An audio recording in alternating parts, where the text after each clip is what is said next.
Well, the publication did. I mean, our exceptions. So that was the only guy that we got to send it back for an review. You just did come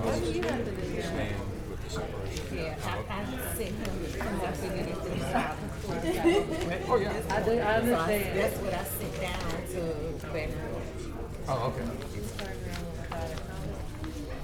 Hey girl, how are you? Your hair is so pretty.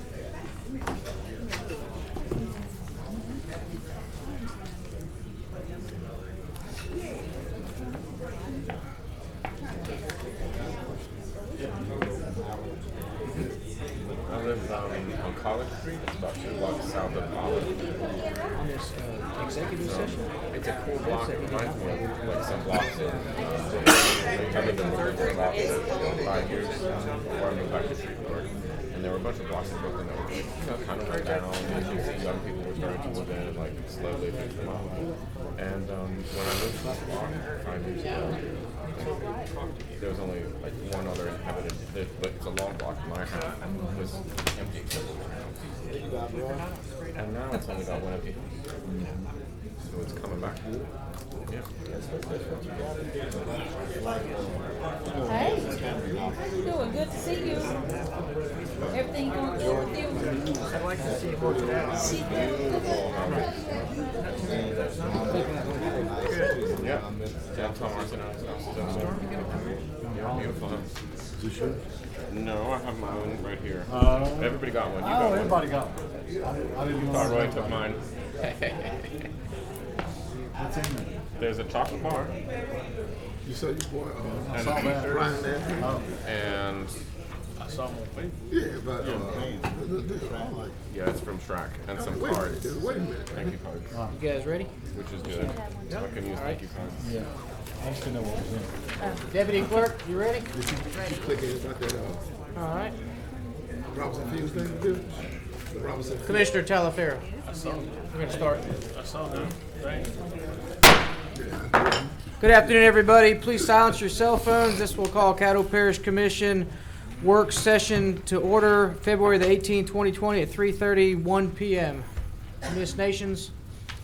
Hopkins, Johnson, Here. Jackson, Young, Burrell, Here. Hawthorne, Present. Watts, Taliaferro, Here, ma'am. Atkins, Here. Chavez, Here, ma'am. Lazarus, Epperson. Yeah. We have a quorum. Thank you. We will have our invocation by Commissioner Epperson, and as a treat, we will have our Pledge of Allegiance led by the Cub Scouts with Scout Leader Mr. Miller. Please stand. So all stand, please, and bow. Heavenly Father, thank you once again for allowing us to see another day.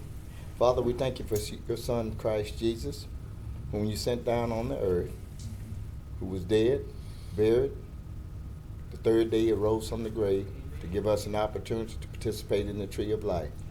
Father, we thank you for our seniors that's gone before us throughout this land, for all that they've done to pave the way to make us who and what we are to this day.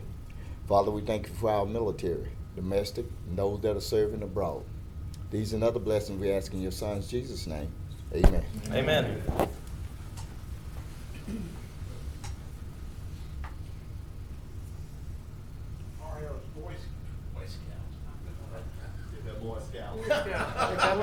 Don't demote them. That's what John said. It's like, oh, we know those words. Our Boy Scouts. Please remove all non-religious behavior. Put your hand on your heart. And repeat after me for 50. I Pledge allegiance to the flag of the United States of America and to the republic for which it stands, one nation, under God, indivisible, with liberty and justice for all. Thank you, Commissioner Epperson, and to the Boy Scouts. Thank you, guys. Thank you for coming up here, Scout Leader Mr. Miller. Deputy Clerk, do we have any agenda additions? I have none. I see no other agenda additions. We move on to citizens' comments. Citizens who wish to address the commission must fill out a comment card and forward to the president or the clerk of commission. Comments by any citizen will be limited to 3 minutes.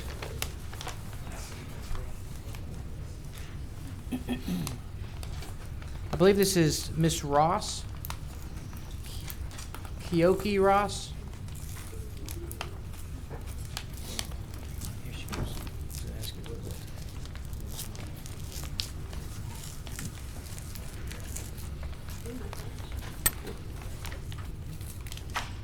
Good afternoon. Good afternoon. Good afternoon. I just want to speak on behalf of my aunt, Lasagna Moore, who is looking forward to a position for the MPC Council.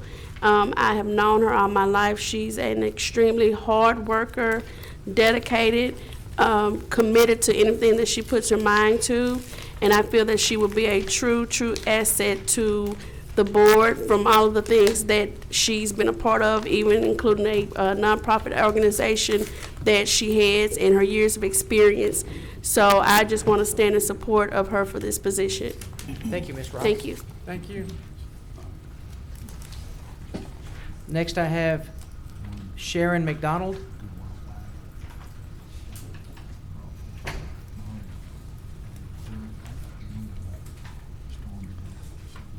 Good afternoon. Good afternoon. Here speaking on behalf of Lasagna Moore in a consideration for the MPC position. Just wanted to inform that she's, again, a very committed worker, very hardworking. She's dedicated, very innovative, and she would be a great access to the community working with this position. Okay, thank you. Thank you, Ms. McDonald. Ms. Lasagna Moore.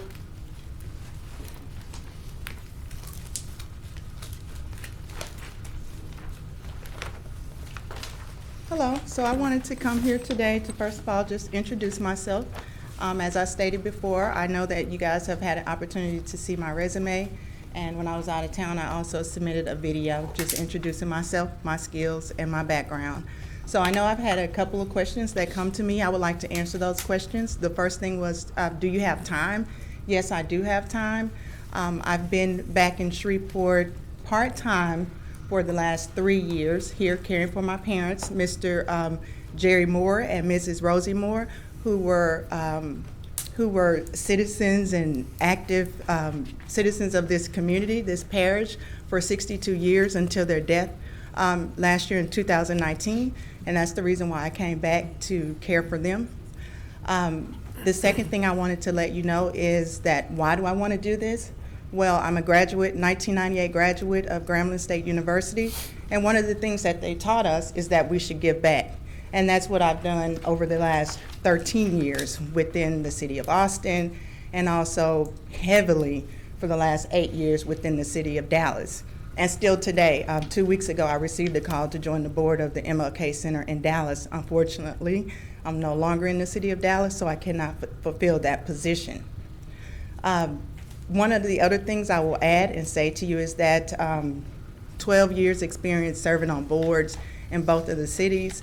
And 7 years ago, I started a nonprofit where I have worked with the federal, state, local government, including to help small business grow. We've brought all of them to the city of Dallas, and we've done small business conferences for the last 4 years. In addition to that, we still do pitch competitions. We're going to have one next week for Tarrant County College.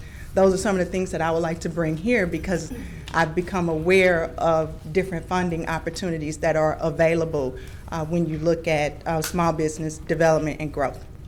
The third thing is that I've worked in corporate America for the last 22 years, and this could have happened, but I've never once been selected or gained an opportunity based off my race. So one of the things I would like for you to do is consider me for one, my willingness to serve, two, my availability to serve, and three, just being back home and being able to, you know, apply the skills and experience that I've learned over the last 22 years. Thank you. Thank you, Ms. Moore. That concludes the citizens' comments. We move to visitors. Master Plan Update, Metropolitan Planning Commission.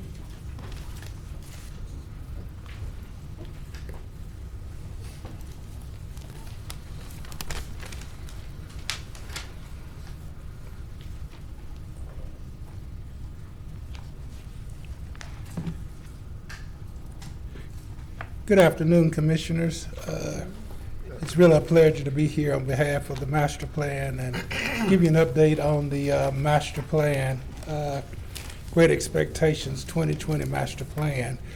We're in the process of looking at the master plan, as you well know, and we well know that there's been a lot of concerns about the efficiency and the effectiveness of the master plan, which led us to go back and start to review the master plan from page 1 to the final page of the master plan, just to determine some of the things that are included in the master plan and to make a determination of possible proposed changes that may need to be made in the master plan.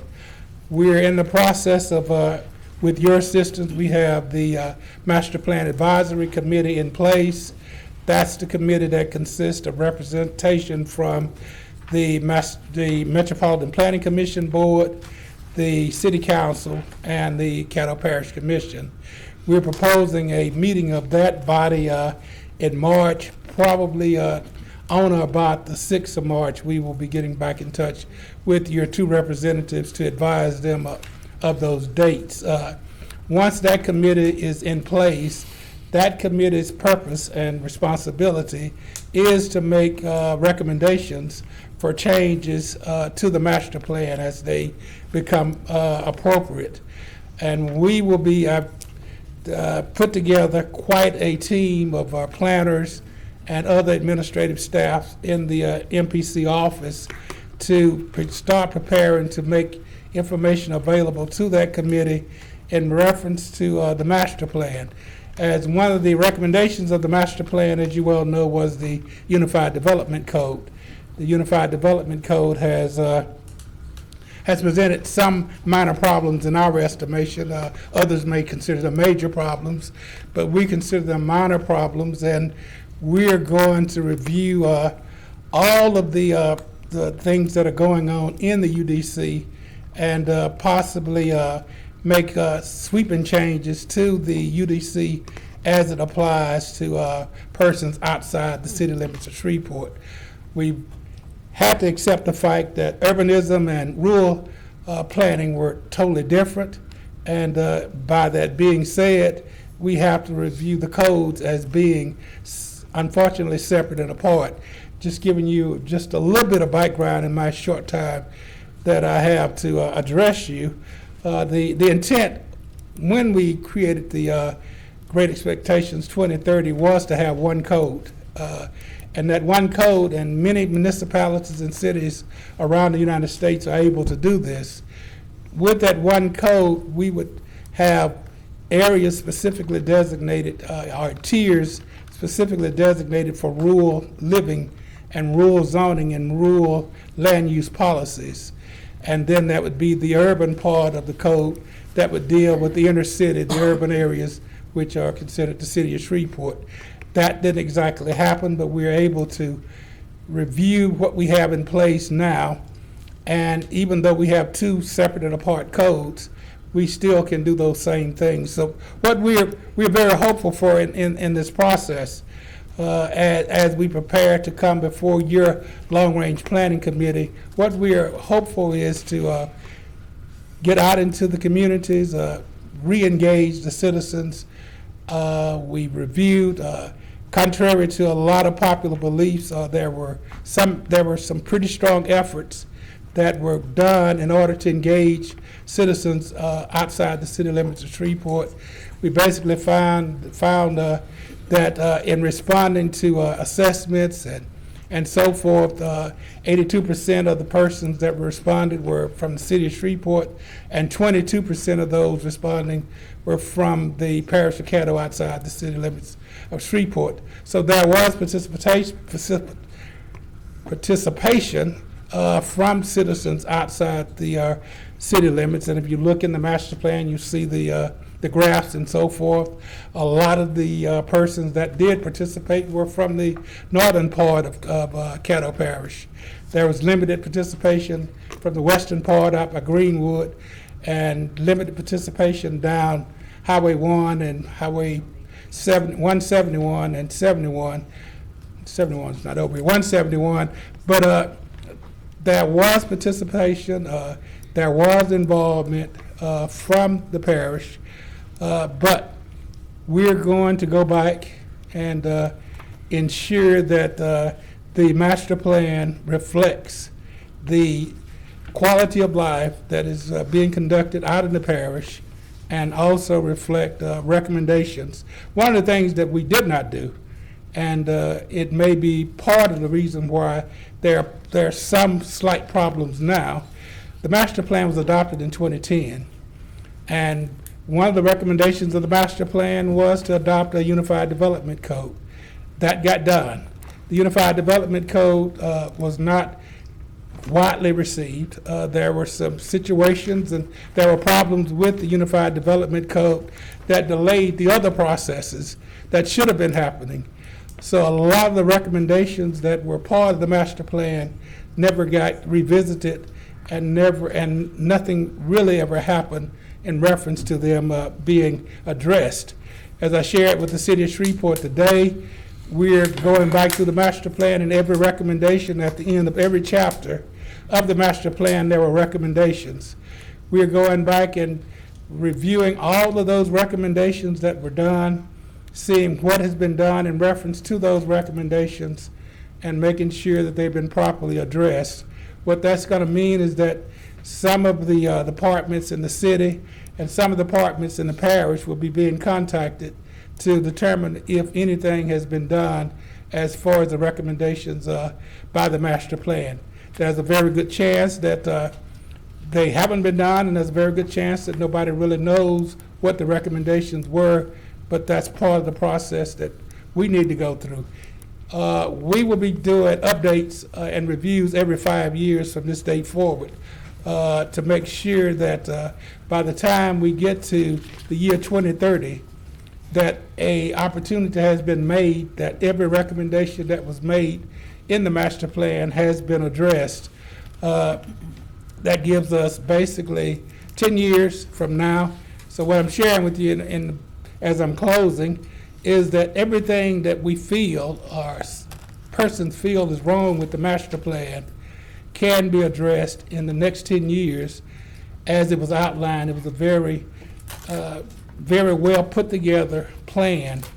We've read it again. It's an excellent plan. It may not go as far as it should go with rural development, but those things will be addressed and recommendations will be made, and we will adhere to those recommendations to get to the next 10 years in this planning process. Mr. Clark, thank you for your report. I see no commissioners on the board now, but I'm sure some will email you later. And I know we have that meeting coming up. You have one with Epperson, with Commissioner Epperson, and then ourselves on the 10th in March. Yes, sir. So thank you for that. Oh, Mr. President, I wanted to ask a question before. Sure, Mr. Allen. Sorry. Mr. Clark, rather. Commissioner Young. Thank you. Thank you, Mr. Clark. I appreciate your coming to give us that update. Could you tell me, just so that I'll know, what your sort of feel of the, if you could simplify the guiding philosophy that you see in the master plan and tell us like what you think its sort of maybe top 3 goals are, or just your general impression of what its goal is for our community? If you recall, during the time of the 2010, the 2010 period, economics was one of the main goals that the master plan was intended for. A lot of well-thinking people thought that if we had a master plan, that a master plan would be a direct path to continued economic development and economic growth. The master plan has recommendations in those areas, but there's so much more that goes along with the path to success of an area. Education was another area that the master plan spoke of, that if the educational process in Caddo Parish was, and we're not being by no means critical, but if the educational process in Caddo Parish was improved, that would contribute to the economic development and the economic growth and the reduction of crime. Crime has been a major problem in Shreveport, Caddo Parish for quite some time. We have continued to try to fight crime, try to solve crime, and part of the master plan's impetus was that education and economics, jobs and so forth, would be a major deterrent to crime. So there were many other recommendations of the master plan, but those were the 3 major concerns of the master plan.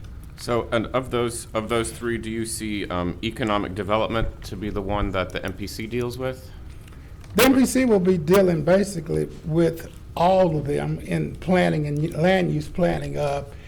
The education process is one that we cannot truly get involved in because that is designated by the Caddo Parish School Board, and that is their area, and they are much in control of the educational processes in Caddo Parish. But the economics, we work very hard to remove ourselves from being considered obstructionists to economic development, making the permitting process as simplified as possible, so that if a company is interested in coming to Shreveport, that their process will not be delayed. We've tried to create a very welcoming atmosphere. We did not always have that perception of being a welcoming atmosphere, but we've tried very diligently to create a welcoming process to ensure that economic development could happen with the other variables that I was talking about. Thank you. Thank you, Mr. President. Thank you, Commissioner Young. Commissioner Lazarus. Thank you, President. Mr. Clark, thank you for being here today. You mentioned the Master Plan Advisory Committee. Who from the parish is on that committee and how were they chosen? Can you tell me? The parish president recommended those persons for the Master Plan Advisory Committee. We had nothing to do with that. It's my understanding, I may be incorrect, but those 2 persons are Commissioner Lyndon Johnson and Commissioner Stephen Jackson. Thank you. That's correct. Thank you, Mr. President. Traditionally, it's been the president and the vice president. The vice president standing to my right. And then Commissioner Jackson has been on the Planning Commission for a while, and he asked to remain on there because he's been on there for the last 3 years, and he had a good knowledge of it. So I thought, absolutely, I'd rather have somebody on there that knows what's going on. And then he represents the heart of the city of Caddo Parish, whereas Commissioner LBJ represents where that 5-mile buffer is. So I thought, very good mix of the 2. Thank you. Mr. Clark, I see nobody else on there, so thank you for coming down. Thank you so much your for the report. time allowed today. Thank you, sir. Our next visitor is John Davis. Rural Fire District Representative. How are y'all doing? We're here to give you a report on some training that y'all paid for. October of 2018, we came to y'all and you helped us sponsor a urban search and rescue class. So we taught a 40-hour shoring class. There should be some pictures going around. Those are from an incident we had. When we do that class, you know, we hope to train for it and never ever have to do it. And we did it about a year, Chief, after the class. We have Chief Danny Richardson, Fire District 7, Chief Joey Ryan, Fire District 8 here. Both were on the scene. So we offered that class to members of everybody in the parish. We had about 30 participants, which is pretty good from 7 fire districts. That night we ended up, we weren't able to make a rescue, but everything that those firemen did, they did perfectly. I mean, really, there was not a lot to critique. We can always do it better, but had the tree fallen, and you can see the pictures, and those are the next day. We couldn't, of course, bring you the pictures from that night, you know, but those are what happened the next day. So that can happen in anybody's district here. And one of our concerns was we have a USAR team here in Shreveport. I think everybody knows that. State USAR team operates out of the city of Shreveport. So I'm retired from the city of Shreveport and taught their last USAR class. Well, none of our parish firefighters were in that class. So it went to the state USAR team. So our guys took it upon themselves, and with your money that you gave us, we were able to hold a fire rescue class and a USAR class. So they spent 40 hours of their time. They don't get anything extra here. There's no bid privileges. There's no extra money. They wanted to do it. They didn't do it to get on the state USAR team and deploy for a tornado. They did it for the residents here. And the little bit that you can see is one of the pictures, you'll see some struts in place. That's holding that tree up while we do the rescue. All right, so if you're a chief, there's no way for you to know if you don't have the class, what equipment you even need. I mean, there's no way. So I think after we did the class, we bought more stuff, didn't we? We've ordered more stuff since that incident the other night, because our biggest fear is it's possible that a tornado can hit multiple districts at the same time, correct? Absolutely. Okay, so if we have a big incident in a highly populated area like Moortown, the USAR team is going to respond there first. But we're going to have people in the parish that need help too. So we started our own team. So we wanted you to understand where your money went. It also paid for a fire attack class with enhanced search practices. So the guys in the district, Chief, what do we have, 25, 30 people show up for that? Probably 30 people from out the district show up. We brought in an instructor that I now work for that teaches all over the world. So we changed the way that they search inside a house fire. So you guys in the parish now are getting the literally top of the line training. We're planning more training. We'll be coming back to see you. We're trying to hold a class now to let you know. I don't know how many of y'all have a high-speed roadway in your district. We have I-49, I-20, I-220, the big trucks going up and down there. We're hoping to hold a heavy rescue class. It's to teach them how to handle an incident involving an 18-wheeler when it's on top of a car or when the load's too big. And we can't wait on a heavy wrecker because it's your family that's in the wreck. So we're putting that together. It's never been done here before. So to send our guys off to the class that I was an instructor in Round Rock, Texas, it's $1,500 a person but by the time we pay room, lodging, meals, and the $650 a man tuition. So it's very seldom that we can send anybody, because while they're gone, they have to cover them with overtime. And so you can imagine the cost. So we're going to come to y'all because this training works so well, and as you can see, we employed it. We're hoping to do this. We're working with Fire District 3. They'll be the host agency on that one. We put that on, we'll come back and see y'all, because we're planning on doing something that's never been done here, if we can just get enough support. We just want to thank you, and y'all can keep the pictures and use them. Please look at them so you'll understand what happened. Mr. Davis, thank you for coming down. Thank I you. see. Well, hold on. Don't. I know a couple commissioners are on the board. They want to speak with you. And Please. I know we have some uniformed Boy Scouts in there. That there's a couple terms that you used, shoring and USART, that those acronyms people are not familiar with. If you could So, do you have a picture there with you? They went down, but, So take a look at the one from the outside, not the close-up of the tree on the bed. It's like, when you go into one of these structures, it's literally like playing Jenga. You pull the wrong board or cut the wrong board, you can cause a secondary collapse. So these men, we trained them a little bit different. We trained them to use what they had and to get by, because if it's a large incident, say a apartment complex, we'll have to get lumber from Home Depot to build shores like a USAR team does. But until then, we've worked with 1, 7, and 8. We know what each other has. We know what kind of struts we have. So we can stop the collapse and then start working on the patient. So that's what urban search and rescue is. And I think you would have to ask Chief. He was first on scene the other night. But the picture you're looking at, remember, that's the next day. So when a tree or something falls, and if you'll look at the next one, okay, that's after everything's been done. But when that came down on top of that patient, remember, there's the ceiling, the roof, and all the joists between the patient and the trees on top of all that. So imagine if you showed up and didn't know any better and you're trying to cut through that with a chainsaw, do you know where the patient is? So we use different equipment that all our departments are buying now. So we use different types of equipment. They did an excellent job. When I got on scene, to let you know what they were working in, when we did our critique, we pulled the weather service, got with the weather service and said, what were we dealing with at the time?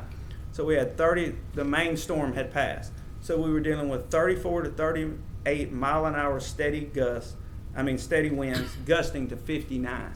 Now hold your hand out of your window going 59 miles an hour and then try to do a rescue at the same time. So these guys are trained in it. I was a SORT coordinator for the city of Shreveport, so I've been doing this for most of my adult life. And when I pulled up, all I had to do was fold myself into the rescue because they followed the numbers, and it usually doesn't go like that. And Chief Danny, how stressful was it? So they listening to them on the radio and making while I responded there. And we were talking with Shreveport's USAR team in case we needed, more equipment. And so it sounds like you just show up and start cutting a tree off, but it's that tree probably weighed 30,000 pounds. So if you cut one place and it rotates, what'd you just do to the patient or the whole structure? So I was just impressed. We could not have held that class without the money you gave us. Thank you for that. Commissioner Gage Watts. Thank you, sir. First of all, let me say thank you again for your service. I met you all earlier today, and I'm grateful that we were able to provide and appropriate the funding for you to have this training. You mentioned that you were going to Round Rock, Texas for additional training? I was an instructor in Round Rock. There's a large big rig mass transit class. It's always been held in California. They moved it to Round Rock. Okay. So I was an instructor there. So we watched what everybody did, and we had 110 students from 4 foreign countries even. And I just looked at it and said, that's not applicable to where we live. Mm-hmm. Because we basically used equipment nobody can afford. So it became a vendor show, so we decided, why do I want to send our people to something they're going to learn how to use a tool that we don't have and don't plan to buy? It's top of the line, but priorities are priorities. So that's why this next class, these gentlemen will be raising a 80,000 pound 18-wheeler with what they have on their trucks. Okay. Now we'll bring stuff in to show them, but so you just won't have that equipment. I just wanted to, what's interesting to me, one of the things that really alarms me whenever there is a tornado warning in effect is how will we alert the people? I'm sure in Round Rock they have a tornado siren system. Sirens. Yes, and that's one of the things that we lack here in Caddo Parish. I know that there's a dire need for us to have tornado sirens because everybody's phones are not always on. So I just wanted you to give us some information about how they work around those tornado sirens. Well, it's actually unfortunately, it's kind of outside of my area of expertise. I mean, that goes into the weather service, but in an area where you can hear them, that's awesome. I mean, it really is, because if you don't have your phone on, or if you've lost power so you don't have your TV on. Right. You know, whichever case may be, you hear the siren, you know to take shelter. The problem that we have in a lot of our areas, I know, Mr. Hopkins, our area, if you put the sirens in Oil City and Morningsport and even Gillum and Belcher, you might have covered half the residents, because where I live, there's a cluster of 9 or 10 houses. So, you know, that's not going to help us, but it does help in those areas. Absolutely. I'm sure it would even help you probably get some of those volunteer firefighters to come out as well. But Volunteer, that's a good word. thank you. That'll be all. Thank you, Commissioner. Commissioner Hopkins. I just wanted to thank Mr. Davis and Chief Ryan, Chief Richardson. They do a tremendous job. That is a former neighbor, that house you see of mine. And I know they worked that night. And these are the kind of trainings and kind of things this body can help these smaller fire districts, rural fire districts with. And so I think it's money well spent. But thank you again, John. And the only thing that we've done different is when we hold a class in Fire District 7, we invite everybody. And if we're the host agency, I can't be paid. Ethics rules say, you know, I'm on the board in Fire District 7, so I can't be paid. So we've held advanced extrication classes.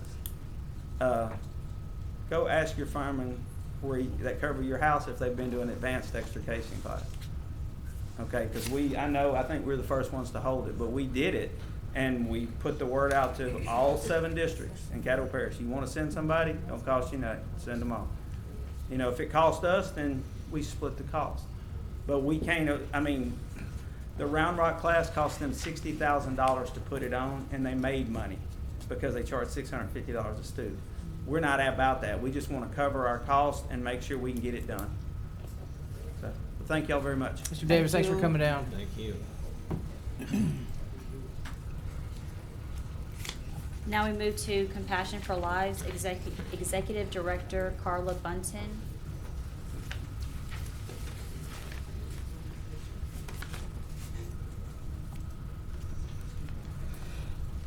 Hello, everybody. How you guys doing today? Hello. I'd like to first of all thank the commission for your support this year with Compassion for Lives. You guys were not aware. What we do is we go into Caddo Correctional 3 times a week, and we offer those men, those incarcerated individuals, men and women, substance abuse training and job readiness and some workforce development.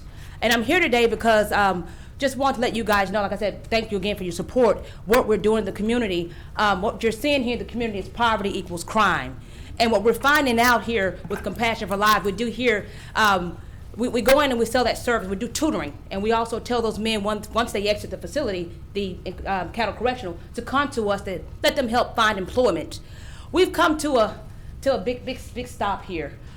We have in the future, in the past, we were successful at helping these men get employment. Because at the time, it was a market where those men could go out and get jobs, different manufacturing companies, etc. Now what's happened is the underemployed and unemployed are taking and filling those positions, okay? So what's happening is we have men calling and calling and calling, and we're getting them in employment. We're getting them jobs, but these jobs are just temporary jobs. I know we do have Goodwill, United Way, Volunteers of America, Easter Seals, who just got these big dollars. They said they're gonna start giving these men employment. That's great and that's fine, but we're also finding out it does take a sense of identification to help these men. Meaning they will hear you when you go into Caddo Correctional, Wade, etc. When you teach, and they may come to you post-release, but they probably would not. Why we've been successful is because those people who go in on our behalf, they identify with the men and women. And it takes a sense of identification to really truly help these men reintegrate, whether it's substance abuse, whether it's any wraparound service, for them to come to you post-release. So, like I said, thank you guys, because we are still, above water, and we're still able to serve these men with some other entities that's been also awarding us dollars. I have a young lady here today. Her name is Sarah Green. It takes a community effort. It's not just Compassion for Lives. It's not just Goodwill. It's just not United Way. It takes the community to help these men and women truly reintegrate. I'm from Hollywood and not Hollywood, California. So what I do is I still identify with the group where I come from. meaning that I also teach criminal justice for Wiley and Southern, and I will never still forget where I come from. So I'm going to go back to my community, and I'm going to help those men and women reintegrate successfully, regardless if I work for a consumer-based nonprofit or a provider-based nonprofit. Compassion for Life is provider. We all have to go into the workplace because we don't get lots of dollars to be there all day. If we did, we'll make the world go around. But of course, unfortunately, we cannot. So we have this young lady here who's she was formerly incarcerated, named Sarah Green. She could tell you more than I can because she has also that sense of identification. Doesn't matter what color you are, blue, black, white, or green.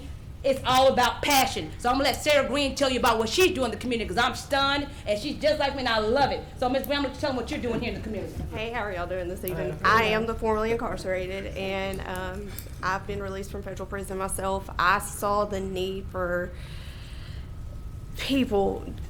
for the incarcerated. When I got out, I had nothing. I had nowhere to go. I was blessed with some public defenders who stepped up to help me provide me with housing. And, you know, over the last 2 years, I've seen a need for these people. They need somebody just to identify with them, say, look, you're out of prison. This is what we can do for you. These guys, you can go try to get a job they had previously. It can be the first felony.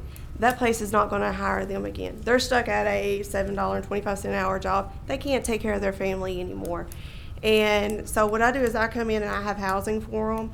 I work with them on a day-to-day basis with substance abuse, counseling, case management services.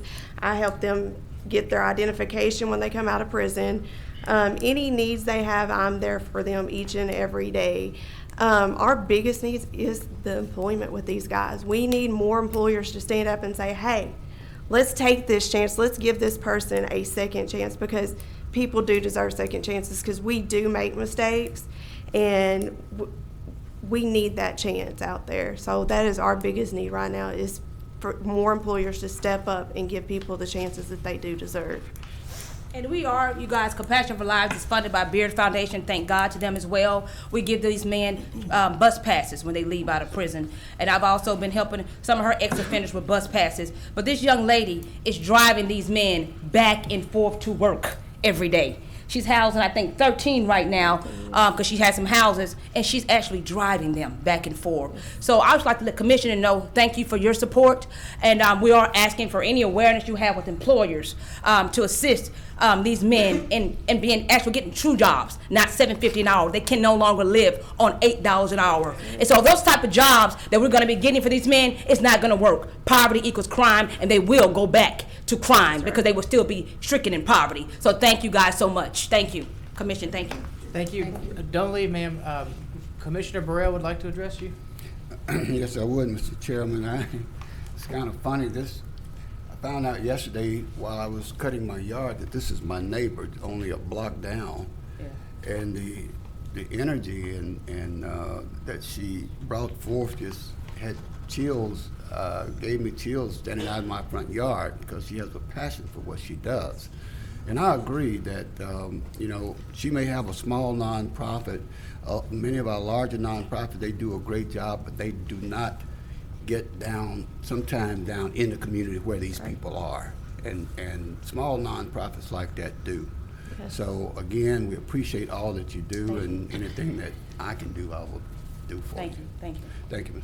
President. Thank you, Commissioner. Commissioner Cawthorn. Yes, I want to also thank Ms. Bonnie for coming down. She's done a lot of passionate work in this local community, and she needs to be applauded for that. And hopefully, we can connect you with people that can be of assistance of what you're doing, because you've got a vision that's going to be big, but you're speaking to what needs to be determined in this community right here, right now. Our MPC commission was just talking about crime had been a problem in this community for a long time. So these are people trying to come back and trying to make it. I want to also applaud Ms. Green. Now, is it correct that you are currently housing 13 ex-offenders and people from rehab? Yes. Are you sure? I want to publicly applaud you for that. You guys keep up the good work, and anything Caddo Parish Commission can do for you, we'd love to sit down with you. Thank you, Commissioner, for your support once again. Thank you. Y'all have a blessed day. Thank you, guys. Thank you. Now we move to reports, administrator report. Good afternoon, President Shalaz, Commissioners. Good afternoon. The only item we have for you today is the financial report for January should be at your station. And other than that, that's all we have today. Thank you, Dr. Wilson. I know I emailed over. Oh, I'm sorry, just one item. The legislative luncheon is this Friday, 11:30 at the Petroleum Club. We're getting some good response from legislators they're going to be there as well. So appreciate you all being there if you can. Thank you. Dr. Wilson, I don't know if it got up to your level, Attorney Frazier. I sent over that legislative piece that the Caddo Alliance had brought forth that was stating who's in charge of the 5-mile buffer. Just not now, but before Thursday, can we get your opinion on that, if that was in fact true, or where they derived that from, and who's responsible for that, for the dictation of that 5 miles? It's the state legislation. Okay. With the state act. Thank you, Dr. Wilson. Okay.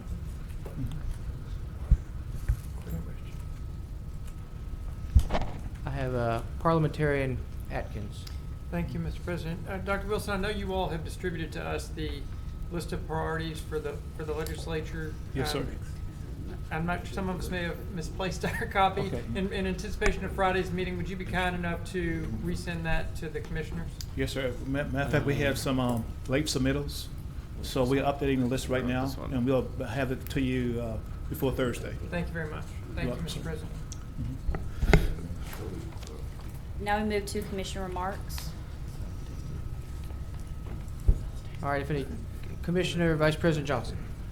Thank you, Mr. President. Today, the Appropriations Committee met. There was one item on the agenda dealing with recommendation to fund Ivory Crown. The committee recommends funding Ivory Crown at $7,000. That completes. Thank you, Commissioner Vice President. Commissioner Epperson. Yes, sir. The Economic Development Committee met today also. Initially, we had a quorum, and I think I called the chairman, Mr. Atkins, out and told him that I had to leave because I had a prior commitment that I'd made early in the year. So therefore, that left us without a quorum. So I was thinking, how many was it? 4. It was 4? Yes, sir. 4 or 5. No, I was out. No, she was there. Stormy was there. Oh. She came in, maybe, I don't know if she was out when you came in, but we had 4 there when we voted. Yeah. Oh, okay. Well, that's null and void then. I thought maybe, that's why I told you, that I had to leave because. You were worried about a quorum, but even if you'd left, we would have still had 3. Oh, I'm yeah. sorry, Mr. President. Okay. We still All had right. 3 of 5. I'm finished. Okay. Now we move to President's report. Parliamentarian Atkins. Thank you. Following up on Commissioner Epperson's statements, we did have an Economic Development Committee meeting today. We discussed 3 issues, discussing funding for Strategic Action Council. That was voted to forward to the full body for consideration. Discussed funding for Southern University of Shreveport. There was a 4-4 tie on that. The tie means that it was not advanced to the committee. 2-2 tie. So that was not advanced to the full body. However, I expect that Southern will be back in early March for another discussion. And then lastly, there was discussion of Tomac Glass Partners and their project on Berkshire, and their ITEP program there. So I just want to let you all know that. Thank you very much, Mr. President. Thank you, Commissioner. Commissioner Epperson. Okay. Chairman Atkins, did I understand that you're going to call another economic meeting on March the 2nd? Yes, sir. Thank you. Okay. Yes, sir. Thank you. All right. If I may ask if you could possibly postpone that, we're going to be having our NACO conference, which will be February the 28th through March the 4th. Mm-hmm. And I don't know who will be available, but I know I will be attending. And I was wondering if we might could get together May I address that, Mr. President? and see if we can choose another date once. Commissioner Epson, I'm happy to do that. There is a there's another item on that agenda regarding, that has a timeline. It's, that is like late March. So we were trying to get that item on there. Let's discuss that offline, just for, so we don't bog down everybody, and we'll try to figure out what items you would like to attend and which ones you're willing to let go forward. And I'll work with you on that. Thank you, Mr. President. Thank you, Parliamentarian. Ms. Nations? President's report. Okay, I'll be brief. Commissioners, your iPads that you were issued at the beginning of this term, bring them on Thursday. And I know Mr. Nathan, Dr. Welch, you may be able to say his last name better than I can. Yeah. But Schlismeyer. We created something with Ms. Nations and Nathan where they will push out calendar invite notifications to your iPads as well as your personal calendar if you'd rather. It will allow us to be more organized and be able to go to every committee meeting as well as the regular sessions and the work sessions and have everything digitally delivered on our devices. So whatever device you use, I think that's going to help us a lot. And I know Commissioner Epperson has the first UDC master plan meeting, and Mr. Clark's aware of that. We're going to have the second one that's going to feed our lower districts between Commissioner Atkins, Commissioner Young's, myself, and Commissioner Lazarus, March the 10th. This centrally located location we chose was 288 Flournoy Lucas Road, and it will be from 6 p.m. to 7:30. So if you'd like to attend that as well, we would gather all the citizens from those areas in that district, let them come out and voice their opinions on the UDC and the master plan as Mr. Clark gathers his fact-finding mission to create a better UDC or create a better plan for the future. So I appreciate you guys coming out. That's all. Thanks, Ms. One quick clarification. Yes. What's the name of the church at that address? Do you remember? I'm not exactly sure. I believe it may be Baptist Temple. Shreveport Baptist Temple. I know it's Pastor Hall gave us permission to do it. Okay, thank you. Mr. President. Yes, Commissioner Burrell. Just a point of clarification, the people who are invited are both urban and those that are outside, or strictly pretty much outside? Yes, everybody, Commissioner. The first location is going to be in Commissioner Epperson's district, and it's a little bit far to drive, so we're trying to make them located, whereas if one is too far from your area, you can wait for the next one to come and voice your opinion, or the citizens are welcome to join all of them. Well, I know most of the discussion were people from outside the city limits. Those that are inside the city limits, they've had the UDC for some time, and are you saying then that there's some issues there too? So we're addressing both inside and outside the city limits? Well, this ultimately what Mr. Clark is trying to gather is the concerns with the UDC as it was rolled out, and I think that fact-finding mission is going to help him either craft a better UDC or allow the body to present a new plan to the commission for us to adopt. I'll discuss it later. Because my concern, just on what I've heard, the biggest concern with the UDC are those people who are in the 5 mile area. And if we're bringing back the people who are in the urban centers, then you really got a issue. I mean, you really got a task on your hand, is all I'm saying. Commissioner, we could talk offline. I don't know if your question was, are they allowed to come? Absolutely. Parliamentarian Atkins. Thank you, Mr. President. I neglected to mention that the Finance Committee will be meeting tomorrow at noon to discuss several items that the administration has on the agenda. Just to remind you all, Commissioner Burrell's on the Finance Committee, Commissioner Lyndon Johnston, Commissioner Young, and President Chavez. 12 noon tomorrow here in the conference area. Thank you. Thank you, Commissioner. Commissioner Epperson. My meeting will be held at the Bill Cocker Community Center, 4109 Pines Road, 71119, from 6 o'clock p.m. And my district is about 118 square miles, about 77,000 acres, 60% rural, about 40% urban, and everyone is invited to attend. Thank you, Commissioner. Ms. Nations, moving along.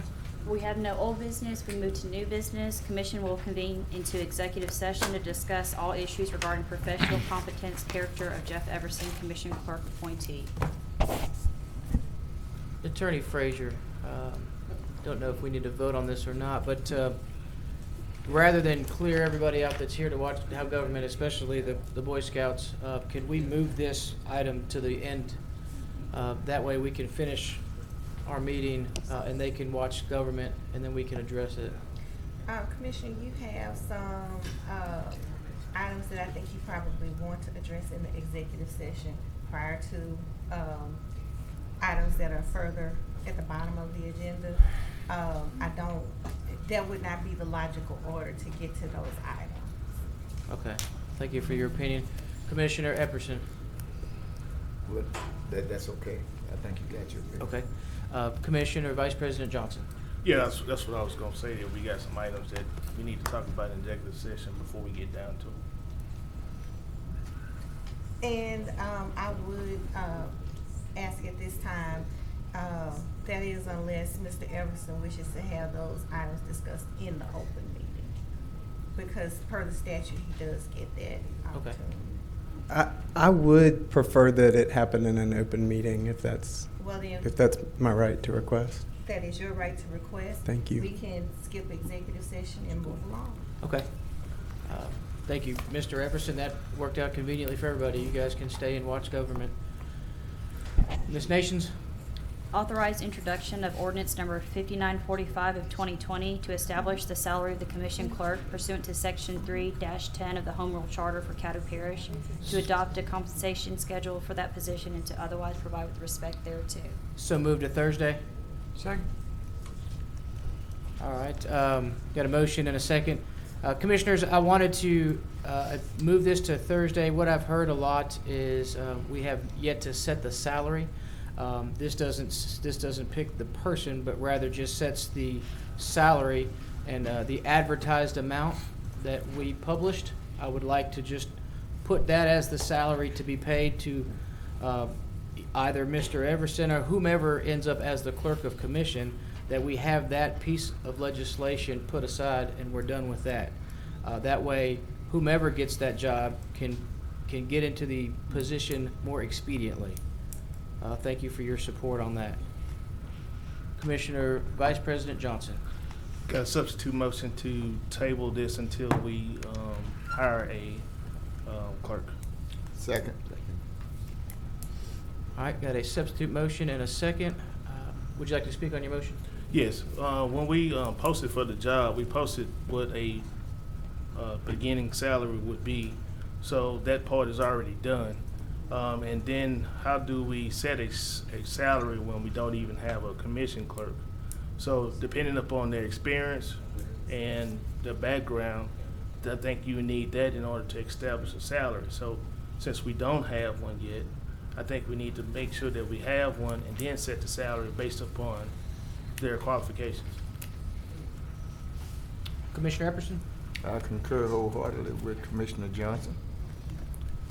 I see no other commissioners on the board. We are voting on the substitute. Commissioner Young. Sorry, I had a question, Mr. President. Are we proposing that we might hire people with such a wide range of qualification that their salary should also be a wide range? I believe that question would be directed to Commissioner Johnson. Attorney Frazier, the original publication of the amount of pay, can you address that from what to what? And that will be the standard. We got an HR person. Actually, yes, because I don't recall what those numbers were. We don't. Oh, I didn't see it down there.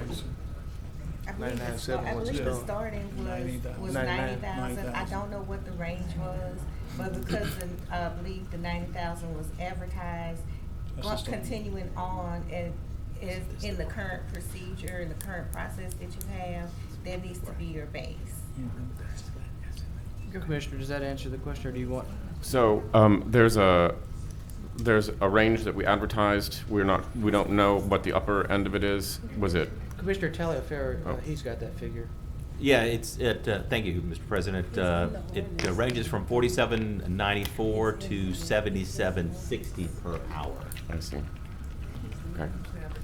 That was the advertised bracket for hourly employment. So that is a big range. Thank you. Thank you, Commissioner. Commissioner Parliamentarian Atkins. That just addressed my issues. Thank you, sir. All right. I see no further commissioners on the board. We are voting on the substitute. Please vote. The substitute motion was Commissioner Johnson's motion? Yes.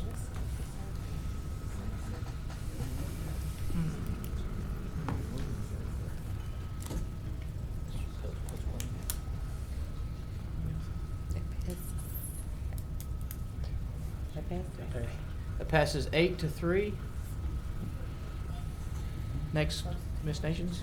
Resolution number 12 of 2020, a resolution relative to mental health among incarcerated persons to endorse and support the Stepping Up movement and otherwise providing respect thereto. So moved. Second.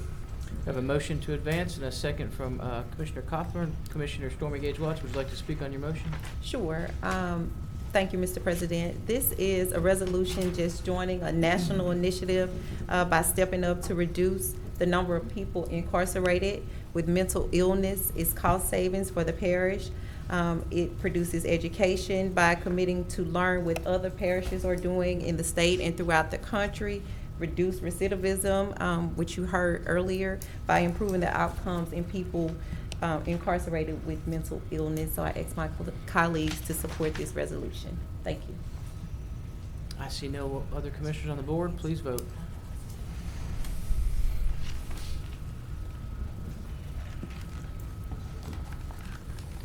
That passes 11 with one out of the chamber. Authorize resolution number 13 of 2020, a resolution of the Parish of Caddo urging the Louisiana State Legislature to strengthen the Louisiana gun law by Move to incorporating. advance. Second. We have a motion to advance and a second by Commissioner Gage Watts. Commissioner LBJ, would you like to speak on your motion? Not right now. All right. I see no commissioners on the board. Please vote. What are we advancing?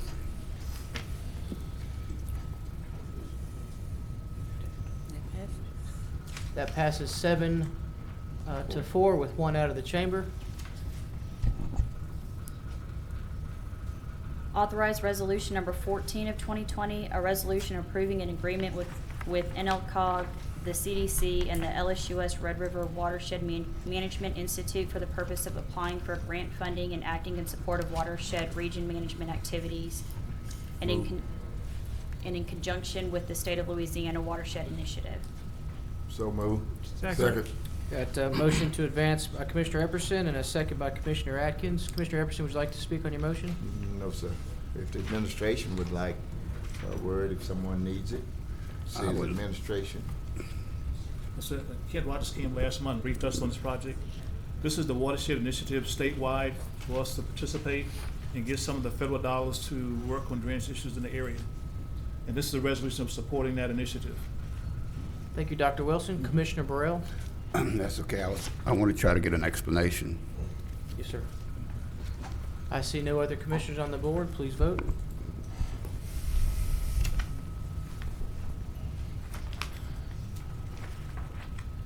That passes to Thursday at 11 with one out of the chamber. Authorize submitting a formal response on behalf of the parish to the Board of Regents Shreveport Law School study. So moved to Thursday. Second. Commissioner Jackson is actually down in Baton Rouge right now, which is why he's not present. He's down there to attend a meeting, and he'll be meeting with them in the morning, and he'll bring back some information. I think Dr. Wilson will be joining him tomorrow as well. Good luck on that mission. I think he's already emailed all the commissioners of what he's working on and bringing a law school, not a physical building here, but the availability of a school program here. Just ask that you support that endeavor. Commissioner Vice President LBJ. Yes, I was just going to ask who wrote the responses. Pardon me? Commissioner James. Okay. Did you assist him in any way? No. Okay.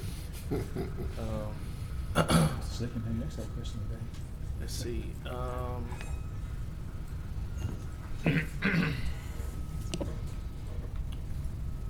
I would make sure that all commissioners read it, since you will be voting on this, that you agree with the wording of everything. Other than that, I'm good. Commissioner Epperson? Mr. Wilson, you will be in attendance with this meeting relative to this? Yes, sir. And you will provide feedback to Ms. Frazier? Yes, sir. And, okay, thank you. I see no other commissioners. Please vote.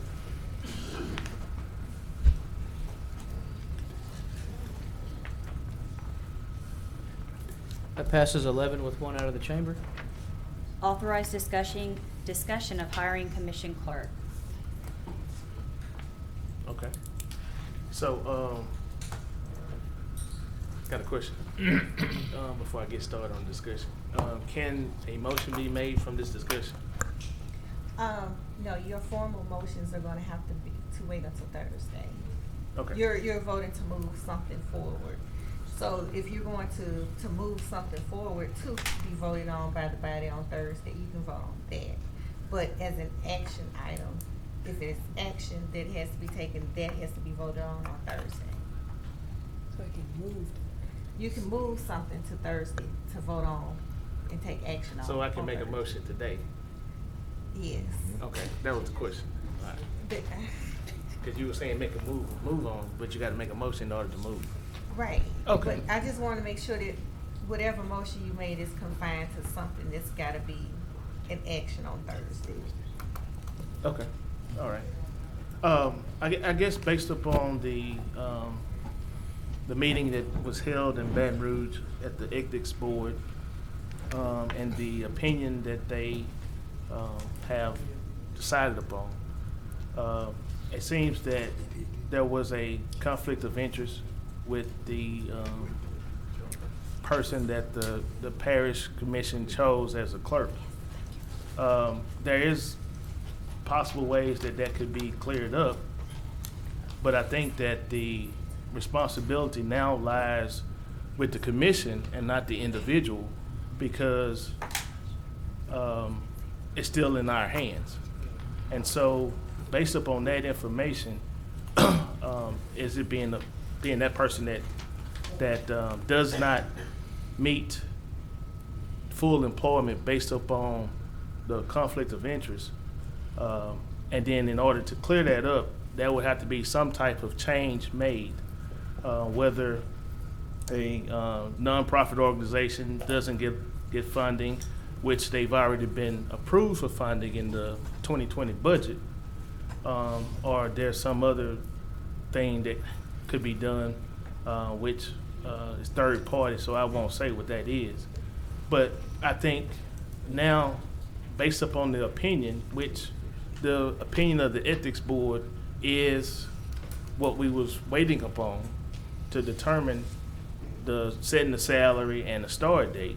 But now, since there is a conflict with that, then I will believe that we really need to restart the process and do an internal hiring, maybe change the qualifications up somewhat, because our deputy clerk has been working very hard, and for the last 2.5 months, been doing an excellent job.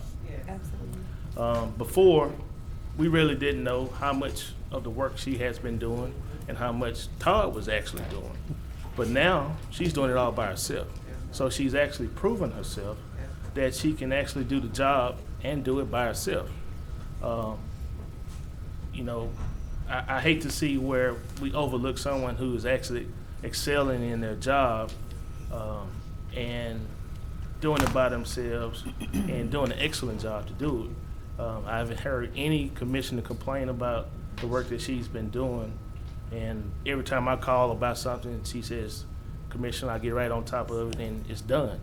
So I think since there is a conflict, that we can now step back and then reopen it and maybe consider our deputy clerk for the clerk position.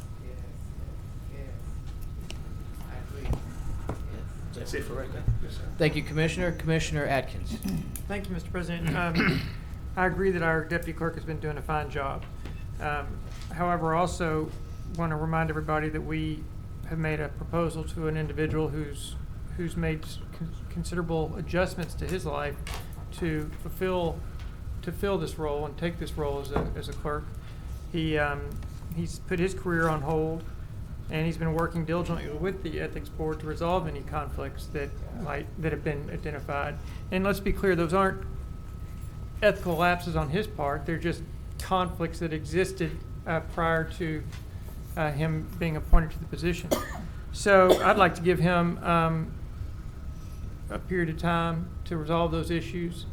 If we can't get them resolved in a reasonable period of time, a month or two, then I'm willing to work with Commissioner Johnson and go another route. But I just feel that we should give this individual who's made sacrifices to serve in this role an opportunity to resolve the issues. Thank you, Mr. President. Thank you, parliamentarian. Commissioner Watts. I just want to, I'll be very brief. I just want to say, I told y'all, thank you. Commissioner Epperson. I would like to make a motion that we reopen the hiring process for commission clerk, looking internally first. If I can get a second. Second.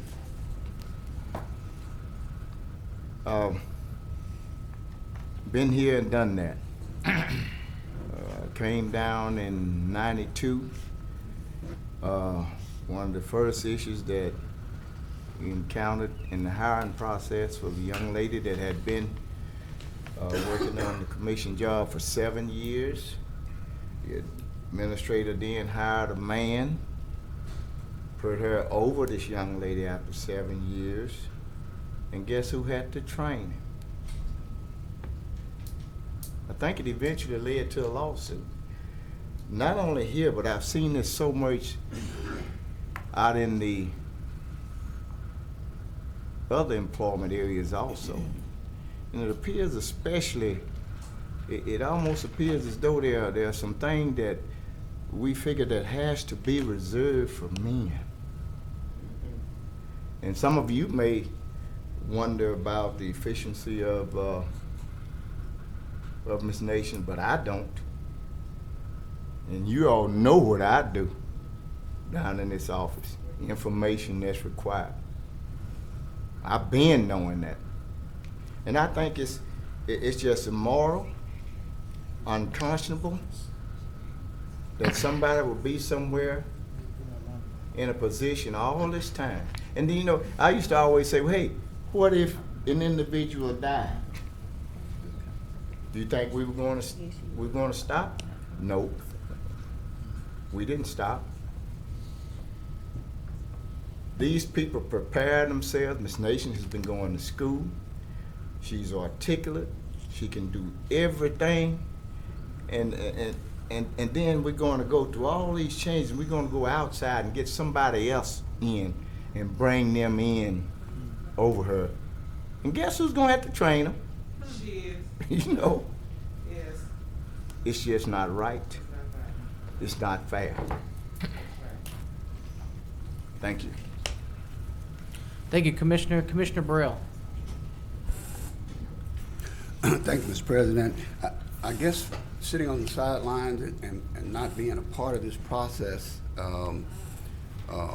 we were not, some of us were not on the commission at the time that this happened, so we're trying to play catch up.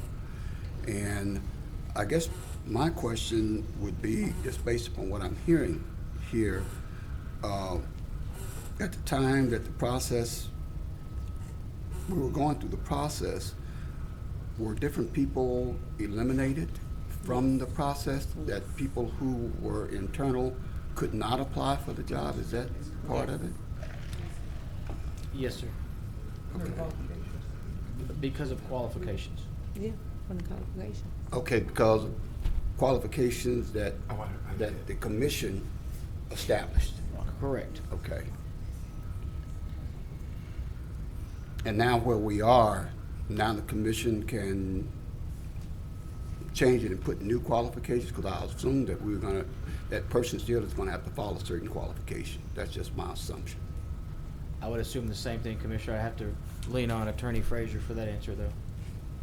Thank you, Mr. President. I'm just trying to clarify, because we are sitting in the dark, some of us, and we want to be fair to everybody, but I would like to better understand where we are. Commissioner Watts. Thank you, sir. When I said that, I told you also, this was one of the things that we had a special meeting about. There was, and Deputy Clerk Michelle Nations was one of the people who was eliminated from the list, from our selection list. And I kind of stood alone and trying to say we need to look at these qualifications again so we don't eliminate her totally from the process. And during the selection period, I said that morning that we selected a clerk, that this is one of the most unfairest political procedures that I've ever been a part of. And that was the reason that I made that statement that day. I happen to believe that I don't look at a person as gender, because I want you to look at me as a person who is just who I am. And if I do a great job because I'm a woman, just happen to be a woman in that stance. I'm not sure why I didn't have the full support of my colleagues, why people didn't show up for the special meeting. I just know that she should have been given an equal chance to be a part of our selection. We made the qualifications, so it's not something that's set in stone. We can change those qualifications. So she does meet them. As you know, that you've been here for probably, 6 weeks now, at least, and you know that she is more than qualified to perform the duties as a clerk, which she has been for a very long time. So anything that I've ever asked her for, she's always been willing to fulfill it and have accomplished those things for me. I supported her then and I support her now for this job. Thank you.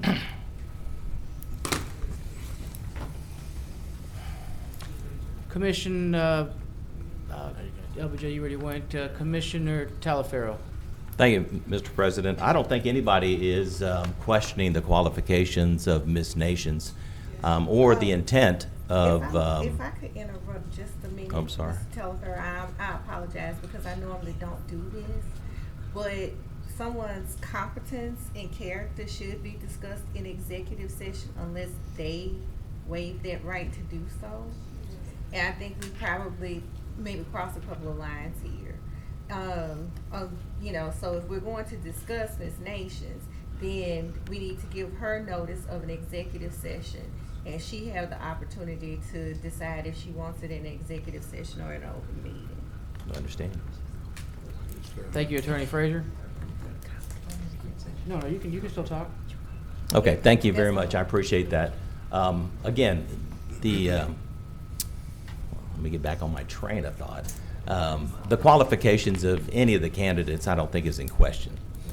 What I want to see is, because some of us were not part of the selection process, and we did, I say we as a commission now, we did select a certain individual to assume that responsibility. I want to make sure that the process continues to be fruitful, and I understand from speaking to Mr. Everson is that there may be some information on how to rectify this situation ethically, and that should be coming within a couple of weeks. I don't think there's any rush to judgment now, and maybe we should just ask Mr. Everson to clarify where we are in his process, since he's the one that initiated the ethics review to begin with. And so I think, in all fairness, for the process. Point of information, please, Mr. Chairman. Yeah, sure. Yes, sir. I didn't initiate anything with the ethics board. He said Everson. Oh, Everson. Oh, okay. Everson. All right. I think this ain't got some votes over there. They can borrow my hearing aid. Now, let's see where I was again.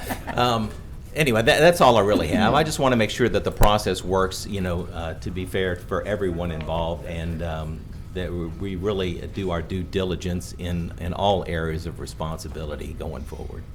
Thank you, Mr. President. Thank you, Commissioner. Commissioner, I believe Cawthorn has not spoken yet. Call for the question. Second. All right, we have a motion to call for the question. Mr. President. Please remind us. Point of clarification. Yes, sir. What are we getting ready to do? The call, first off, the first vote that we're about to attempt to take is the call for the question, which if it passes by majority, Yeah. it means that we will vote on the next motion that was made. Previously, the motion that was made was Commissioner LBJ's. So. Well, no, wasn't it? It was Commissioner Epperson. Commissioner Epperson, sorry. I just second. Right. So what we'll do right now is we're going to call for the question. If this passes, then we'll vote for his. If it does not, then we can continue with discussions. And just to remind the body of Commissioner Epperson's motion, please. Yeah, and please remind us of what it is when we get there. You want to do it now? Or you want to do it when we get there? No, I just, you know, it appears as though every time we say call for the question, when you call for the question, that means all debate ceases. Yeah, I understand that. Okay, but I'm just saying, you don't have no right to question nothing there. You're supposed to go ahead and vote on it by majority vote. And then, once that passes by majority vote, then you'll vote on whatever the first motion is. I'm aware of that. Okay, all right. I think the president was trying to clarify what that meant. I know what that meant. I thought we was getting ready to vote on his motion. Well, Commissioners, we'll vote for call for the question right now. Ms. Nations, put it up on the board. And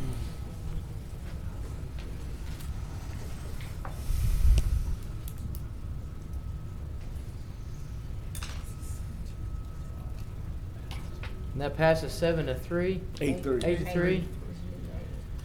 So now we move on to the question. So the motion at hand, Ms. Nations, if you'd like to read it. It was moved by Mr. Epperson, second by Mr. Johnson, to reopen hiring process for commission clerk starting internally.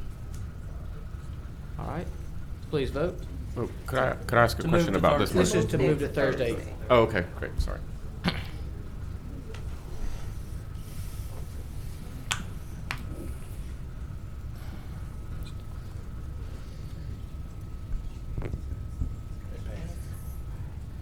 That passes 6-5.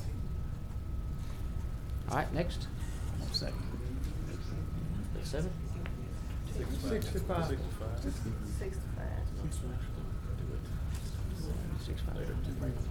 Yeah, no. Okay, now we move to authorize discussion of start date for commission clerk. I'll remove this since obviously. Second. Okay. Please vote. Voting to remove it, sir? Yes, sir.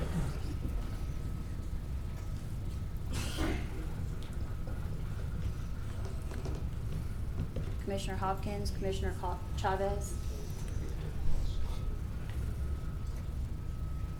That passes 11 with one out of the chamber.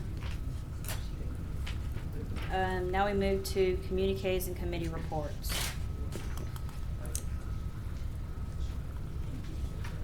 Commissioner Gage Watts. Thank you, sir. Mr. Glass. Mr. Robert. Robert Glass. He should have looked at the screen.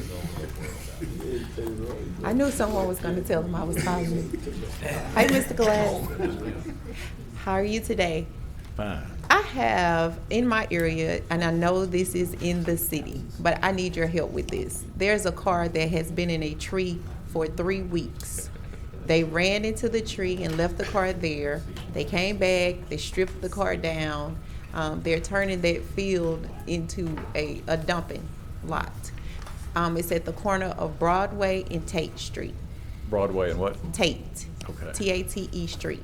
And if you would please escalate that complaint to the proper parties, and I think that's code enforcement. They came over and put a green tag on it, but they haven't taken the car away. No one is going to claim it. And I'm not sure who that property actually belongs to because it's just a field. But we need that car I'll pass moved. that along. It looks very bad. Okay. Thank you. Thank you, Mr. President. Absolutely. See no other commissioners. I'm just going to make a comment really quick on our communiques. I'll yield. Commissioner Vice President Johnson. Yeah, I got a question. I don't know if I can ask this now or not, but I wanted to ask a question pertaining to when the parish of Caddo hires new people, and if it's done through a panel process. I don't know if y'all do a panel process in the interview part. Sometimes we do. Okay, so when you select that person in the panel process, what is HR's next responsibility?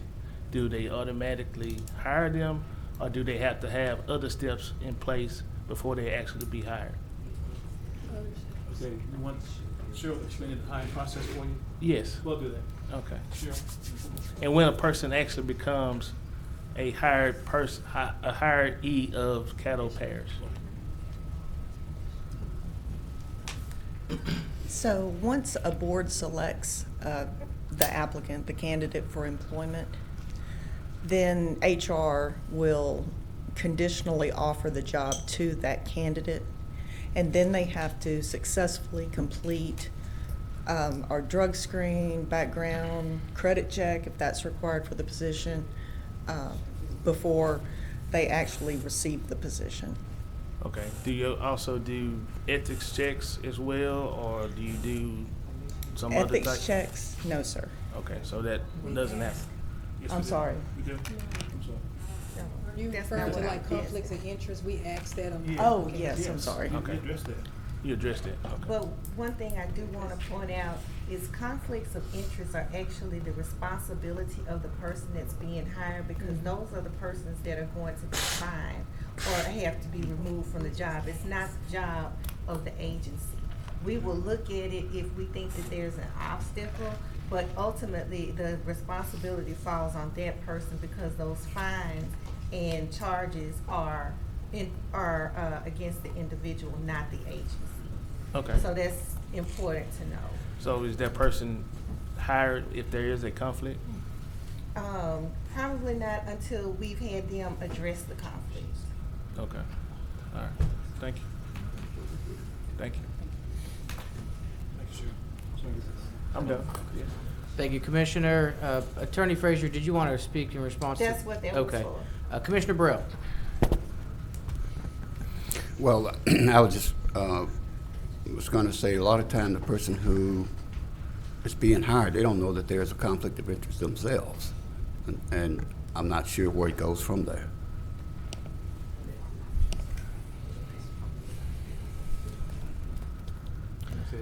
That's it. Thank you, Commissioner. Commissioner Epperson. Okay, here and again, you all may remember that I asked that maybe we include that in our process so we won't have embarrassing situations. Thank you. Thank you, Commissioner. Just want to wrap up really quick. I too think that Ms. Nations is doing an incredible job, and the theatrics of politics may appear that we outed Michelle from getting the position, or we overlooked her. However, the qualification process that was put in place by this board disqualified her to begin with. And then we followed ahead on with the application process. The entire time, a lot of myself and colleagues were saying, I think we should look at Miss Nations, but we were not afforded the availability. So I love that some of us went on record today that say that they would support her 100%, so that if Mr. Everson does not get the job, that Miss Nations will continue fulfilling her role that she's been fulfilling wonderfully. And I look forward to that if the current situation does not work out. Thank you. Now we move to citizens' comments, late arrivals. I have no late arrivals or citizen comments. Move to adjourn. Second.